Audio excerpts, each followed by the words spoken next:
আমাদের সিম্বার জন্য রাত হলে যে দৌড়াদৌড়ি ঘোরাঘুরি এটা অবশ্য নতুন কিছু নয়। প্রতিদিন 9টা বাজলে রাত্রের যখন ঘড়িতে 9টা বাজে তখনই তার মনে করেন যে শরীরে যতগুলো অঙ্গ প্রত্যঙ্গ আছে সেগুলো সবগুলো সচল হয়ে যায়। আর সারাদিন কী করে? সারাদিন শুয়ে থাকে।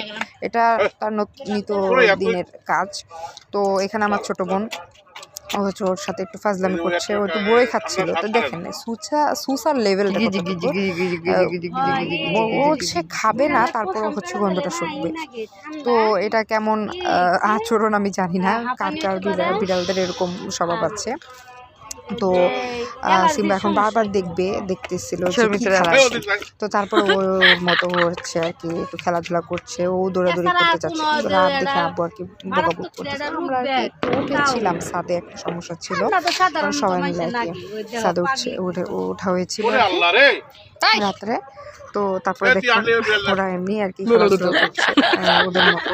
আমি টর্চ নিয়ে একদম ওকে হচ্ছে অ্যাক্টিভ করার চেষ্টা করতেছিলাম, কিন্তু না, ওর যেটা যখন মনে হবে ও সেটাই করবে। এটা ভাই আমারও কিছু বলার নাই, তার আমি কিছুই বলবো না আর কি, আমার কোনো কিছুই বলার নাই।